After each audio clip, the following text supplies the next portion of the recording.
Hello guys, welcome back again to my channel bersama saya Hansan di sini dan seperti biasanya setiap harinya saya akan buatkan video seputar cryptocurrency. Apa kabar kalian hari ini semuanya? Semoga dalam keadaan yang baik-baik saja. Teman-teman, 2 hari terakhir saya tidak sempat membuat video untuk kalian, mohon maaf banget. Sabtu dan Minggu tidak ada video untuk kalian karena saya sedang berada di luar kota, teman-teman. Dan itu untuk refreshing sejenak. So, saya juga tidak membawa alat untuk membuat konten. Dan itulah kenapa saya menghilang selama 2 hari. Dan sudah ada beberapa DM, kemudian komentar yang masuk, kok kapan nih buat video soal Bitcoin lagi? Kok kapan video selanjutnya mengenai Bitcoin? Dan itu membuat saya sebenarnya cukup senang gitu ya. Saya merasa bahwa rupanya konten saya juga ada manfaatnya gitu ya. Bisa membuat sebagian orang merasa terbantu. So, saya cukup senang dengan beberapa komentar dan DM yang masuk. Terima kasih untuk kalian-kalian yang sudah setia menunggu konten terbaru dari saya. Nah, start hari ini tentunya kita bakalan rutin lagi membuat video setiap harinya, sebisa saya gitu ya. Dan pada video hari ini, saya bakalan bahas dari segi price action seperti biasa, kira-kira apa yang sedang terjadi di Bitcoin selama beberapa hari terakhir, diikuti apa yang bisa kita expect untuk beberapa waktu mendatang. Sebenarnya untuk sementara, semua masih sesuai dengan ekspektasi dari yang kita sudah bahas di video terakhir gitu ya. Dan kalau misalnya untuk video hari ini, selain price action, ada juga beberapa berita yang menurut saya cukup penting untuk kita simak. So, kalau misalnya kalian tertarik, stay tune terus sampai akhir video. Sekarang kita bakal mulai dari CoinMarketCap terlebih dahulu. Per hari ini, secara global, market cap crypto berada di angka 1,32 triliun dolar atau naik sekitar 0,74%. Nah, di top 10 coin sendiri, kita melihat keadaannya cenderung mix. Walaupun dominan itu berwarna hijau ya teman-teman. Yang merah itu cuma Solana dan juga Bitcoin. Sisanya mengalami kenaikan antara 0, sekian persen hingga kurang lebih 9%. Dan XRP hari ini sebagai top performer dengan kenaikan 9,15% menuju 0,67 dolar. So, itu adalah outlook sementara dari beberapa top coin yang ada. Sekarang kita langsung aja masuk ke beberapa data dan berita terbaru hari ini. Nah, yang pertama kita pengen bahas dulu kira-kira untuk 7 hari ke depan, ada event dan data ekonomi penting apa yang perlu kita waspadai, teman-teman.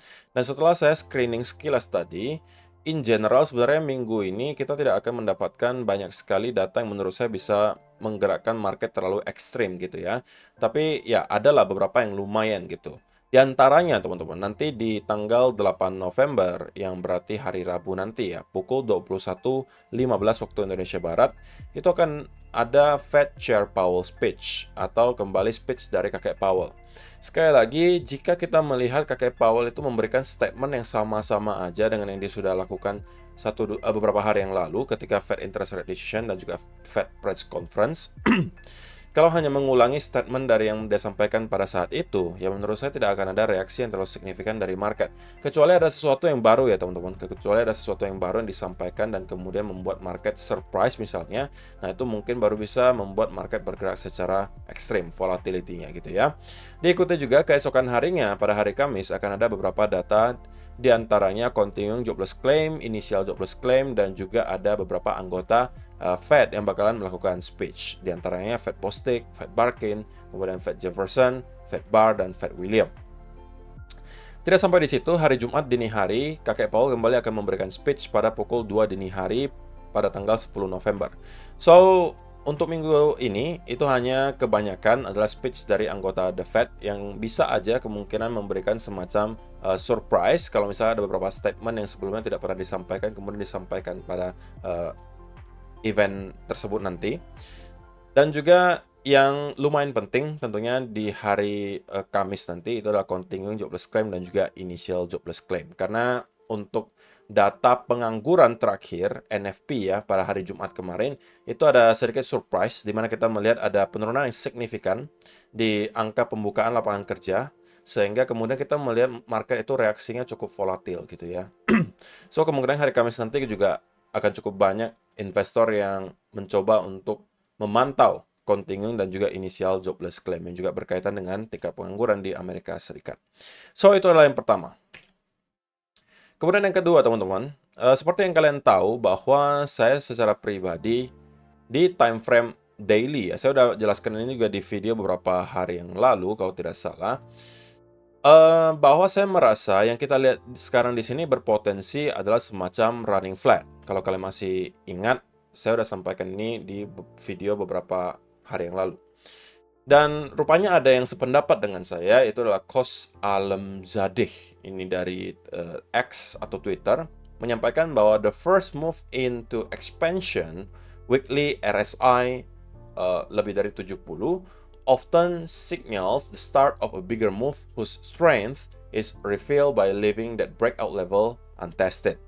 Jadi, dia highlight dua hal, teman-teman. Pertama, dari segi indikator, menunjukkan bahwa RSI itu bertahan cukup lama, teman-teman, di atas angka 70. Memang menunjukkan area overbought.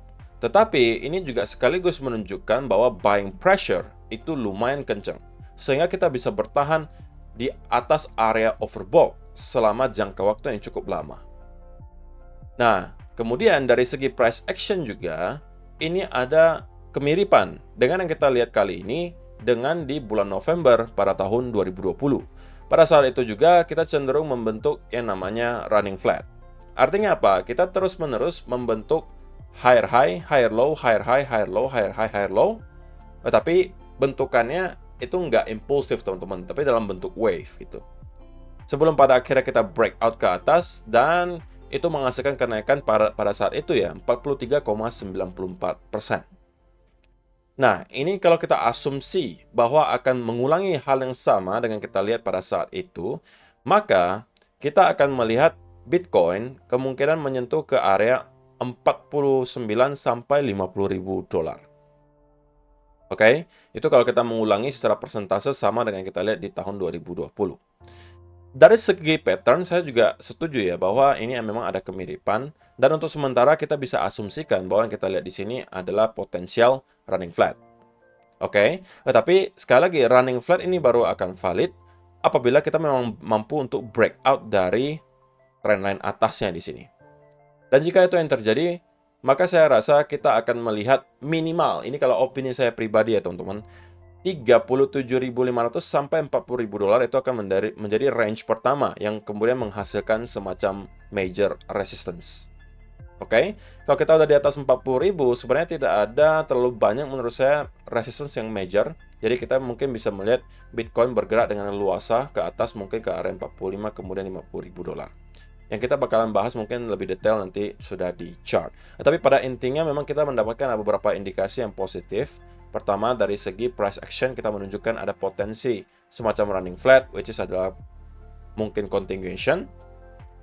Kemudian ada kemiripan juga dengan yang kita lihat di tahun 2020, diikuti juga RSI yang sudah bertahan cukup lama di area overbought, menunjukkan bahwa buying pressure itu memang terlihat cukup besar. Begitu ya. Berikutnya, ini sebagai reminder saja untuk teman-teman yang mungkin merupakan pengguna dari Ledger, bahwa kemarin itu sempat ada aplikasi palsu yang beredar di App Store. Oke, saya taunya ini cuman di Microsoft App Store ya teman-teman. Kita nggak tahu apakah ada di Apple Store dan juga Play Store. Saya nggak tahu apakah ada di sana. Tetapi intinya adalah karena ada kejadian seperti ini, teman-teman yang belum punya aplikasi Ledger sebelumnya, oke, wajib sangat berhati-hati ketika baru mau mendownload aplikasi Ledger-nya. Karena ada kejadian nih, ada aplikasi palsu Ledger Live yang kemudian berhasil untuk masuk ke Microsoft App Store. Dan ada 588.000 dolar yang tercuri dari total 38 transaksi. Untuk largest transfernya itu kurang lebih 81.200 dolar. Dan ini juga udah di-confirm langsung dari Ledger support-nya. Hey Ledger users, beware of fake Ledger Live apps published on the Microsoft Store. The only safe place to download Ledger Live is on our website. Ledger will never ask you for your 24-word recovery phrase. Stay safe.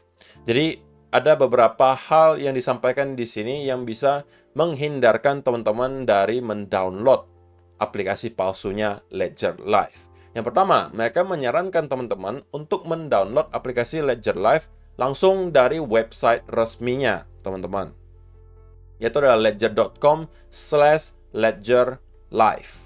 Kemudian, ingat juga bahwa Ledger tidak akan pernah meminta 24 word recovery phrase kalian. Itu tidak akan pernah diminta, kecuali kalian misalnya kelupaan password kalian atau PIN kalian, kemudian kalian mau pindah ke cold wallet lain, kalian harus recovery menggunakan seed phrase. Itu pasti diminta gitu ya. Tapi selain itu, tidak akan pernah diminta. So, teman-teman waspada bahwa sekarang makin banyak modus dari para penipu untuk mengambil aset kripto kalian. Dan ke depan saya rasa pasti masih akan ada lagi yang lebih canggih caranya untuk mencuri aset kalian.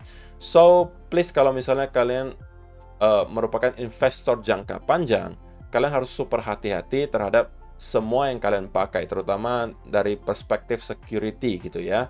Kalau misalnya untuk seed phrase tidak disarankan untuk kalian simpan misalnya di handphone kalian, oke, terutama kalau misalnya kalian tulis di notes misalnya atau kalian foto, itu sebenarnya agak rentan gitu. Lebih baik kalian tulis manual, oke, atau kalian beli alat apalah gitu yang bisa kalian simpan seed phrase kalian dan kalian simpan secara manual. Jangan digital gitu, karena ada kasus juga di mana mereka simpan seed phrase mereka itu di handphone mereka, tapi kemudian kehack dan sama aset kripto mereka juga kecuri gitu. Jadi akan ada berbagai macam modus baru nanti, karena modus-modus yang lama harusnya kan udah ketahuan gitu, orang udah kebal dan udah tahu dan tidak akan tertipu lagi. Nah, para hacker dan juga penipu ini pasti akan cari cara baru lagi. Gimana nih biar bisa nyuri lagi aset kalian? Salah satunya yang kemarin nih, bahwa ada Ledger Live apps yang fake, kemudian muncul dan berhasil mencuri $588.000, which is kurang lebih 8 atau 9 miliar rupiah. Itu lumayan besar, teman-teman. Oke? So, itu adalah beberapa data dan berita hari ini yang pengen saya sampaikan untuk kalian. Sekarang kita masuk ke chartnya Bitcoin dan saya pengen mulai dari 1 hour chart terlebih dahulu. So, pertanyaannya adalah what happened selama beberapa hari terakhir. Teman-teman, saya sudah sampaikan di video terakhir ketika Bitcoin masih di sekitaran area di sini, seingat saya, bahwa saya pribadi ketika melihat price action yang ditunjukkan oleh Bitcoin, merasa bahwa yang kita lihat di sini memang adalah sebuah koreksi dan mengkonfirmasi fake out yang kita lihat di sini. Tetapi, penurunannya pada saat itu cenderung sangat korektif. Yang membuat saya merasa bahwa yang kita sekarang lihat itu berpotensi membentuk semacam running flat. Dan saya katakan, apabila kita melihat ada breakout dari trenan di sini, ini bisa kalian jadikan sebagai sebuah peluang untuk mencari setup untuk long. Oke, nah jika teman-teman yang berhasil masuk di sekitaran area di sini, mungkin sudah ada sebagian yang sempat untuk melakukan taking profit di sekitaran area di sini, gitu ya. Selamat kalau kalian berhasil melakukan hal tersebut. Tetapi mungkin ada juga yang sebagian menargetkan sampai ke area top di sini, yang berarti sampai sekarang belum tersentuh dan bisa saja kalian sudah keluar dalam keadaan break even. Atau mungkin masih ada yang floating, belum close posisinya dan masih terbuka. Tidak masalah. Intinya, yang mau saya sampaikan, untuk sekarang, teman-teman, kita juga belum mendapatkan ada konfirmasi apapun, gitu ya, mengenai apakah kita akan kemudian mendapatkan koreksi lebih dalam dari sini, ataukah kita akan mengkonfirmasi bahwa ini adalah sebuah running flat. Tapi untuk sementara memang terlihat seperti running flat ya, teman-teman. Nah, running flat ini akan terinvalidasi apabila kita sampai mampu breakdown dari area trendline di sini. Dan kemudian konsolidasi. Sekali lagi, breakdown dan konsolidasi, teman-teman. Oke, saya nggak mau cuma breakdown yang model seperti ini, dan kemudian kembali masuk lagi. Itu adalah fake out namanya. Yang saya mau, breakdown, consolidate. Nah, ini akan bisa teman-teman manfaatkan sekali lagi untuk peluang untuk short. Minimal menargetkan ke sekitaran area 33.400, target kedua di area 33.000, atau bahkan ke sekitaran area 31.000 untuk ngeretest ke area range terakhir. Yang sudah kita break, yang harusnya akan sekarang menjadi area support. Ini adalah target terakhirnya menurut saya. Oke, jadi untuk teman-teman yang misalnya mencari peluang untuk short, inilah yang mungkin bisa kalian harapkan terjadi. Tetapi please jangan tekan tombol sell-nya sebelum ada setup dan konfirmasi, teman-teman. Karena itu berarti kalian menebak-nebak, tidak ada clue-nya, tidak ada setup-nya, tapi kalian langsung maksa masuk. Nah, tapi kalau misalnya teman-teman yang masih prefer untuk melakukan long gitu ya, nggak mau short, maka saya lebih merasa bahwa yang kita perlukan sekarang adalah kembali retest di sini. Dan kemudian ada trendline nanti tercipta, breakout, dan ini teman-teman bisa kembali masuk untuk arah long. Dan saya nggak tahu nih apakah ada dari teman-teman yang masih nge-hold posisinya, ataukah sudah close dalam keadaan profit, ataukah masih ada yang floating, saya nggak tahu yang mana. Tapi intinya untuk sekarang gitu ya, saya belum terlalu yakin lagi kalau misalnya teman-teman yang belum punya posisi sampai sekarang, saya nggak mau untuk masuk ke long untuk sekarang, teman-teman. Kenapa? Karena walaupun kita sudah mengetahui bahwa koreksi yang di sini cenderung korektif, tetapi kenaikan yang kita hasilkan di sini pun terlihat tidak terlalu impulsif. So, kita harus waspada sekarang. Jangan sampai kita terjebak untuk membeli dan kemudian justru kita breakdown. Terlebih lagi kalau misalnya sudah di pertengahan seperti ini. Artinya dari segi risk to reward ratio sekarang tidak lagi sebesar kalau misalnya teman-teman mungkin belinya di sekitaran area di sini. Karena teman-teman kalau misalnya kita mau buy sekarang, katakanlah kalian mau maksa buy sekarang, maka minimal kalian harus tunggu dia breakout dari area trendline di sini. Katakanlah seperti itu gitu kan, ini cara paling simple. Kalian bisa tunggu breakoutnya, kemudian consolidate dan kalian masuk. Nah, ini akan menghasilkan kalian risk to reward ratio yang sudah lagi tidak terlalu memadai. Kalaupun kalian menargetkan sampai ke area top di sini, dan kalian masuknya start mulai dari sini mungkin, katakanlah, oke. Nah, kalian mungkin akan dapat risk to reward ratio-nya ya kurang lebih 2:1 lah gitu. Tapi dengan resiko yang sekarang jauh lebih tinggi. Gitu loh. Jadi lebih baik kalau saya pribadi ya, kalau mau long saya lebih prefer untuk menunggu dia nyampe lagi ke area trend di sini kembali masuk kalau misalnya dapat gitu. Kalau misalnya tidak, ya saya lebih prefer untuk wait and see lagi sekarang, teman-teman. Setelah kita sudah kemarin-kemarin mendapatkan mungkin banyak sekali setup yang menghasilkan kita profit, diikuti juga setup terakhir di sini ya antara kalian dapat profit atau kalian keluar dalam break even, tidak masalah. Kita tunggu lagi clue berikutnya dari market. Untuk sementara bagi saya masih 50-50, saya harus katakan seperti itu apa adanya karena memang ternyata kenaikan yang kita lihat di sini juga cenderung tidak terlalu impulsif. Oke, so untuk sementara saya masih akan menunggu dulu kira-kira clue berikutnya dari market seperti apa. Kalau ternyata kita mengalami penurunan dan terlihat sangat korektif di sini, ini akan menurut saya cukup worth it lagi untuk kembali kita ambil ketika breakout dari trendline-nya. Dan ini akan menghasilkan setup dengan risk to reward ratio yang jauh lebih baik. Oke, so saya rasa itu saja yang perlu saya sampaikan di video hari ini, teman-teman. Untuk keesokan hari, saya mempunyai video yang sangat spesial untuk kalian karena kita pengen bahas kira-kira kenapa menurut saya altcoin itu sedang berada di area yang sangat krusial dan kita bisa aja mendapatkan altcoin season yang gila-gilaan apabila sesuatu yang saya bahas besok itu terjadi. Oke, jadi jangan sampai ketinggalan video besok. So, untuk video hari ini saya rasa cukup sampai di sini. Terima kasih untuk kalian yang sudah menonton sampai selesai. Intinya teman-teman untuk video hari ini bahwa saya masih dalam keadaan mix. Saya harus katakan apa adanya seperti itu.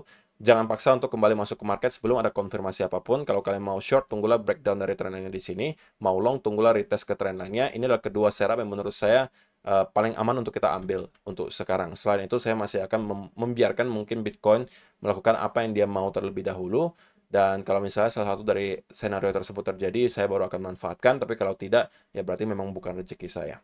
Itu saja. Terima kasih untuk teman-teman yang sudah menonton sampai selesai. See you in the next video. Bye-bye.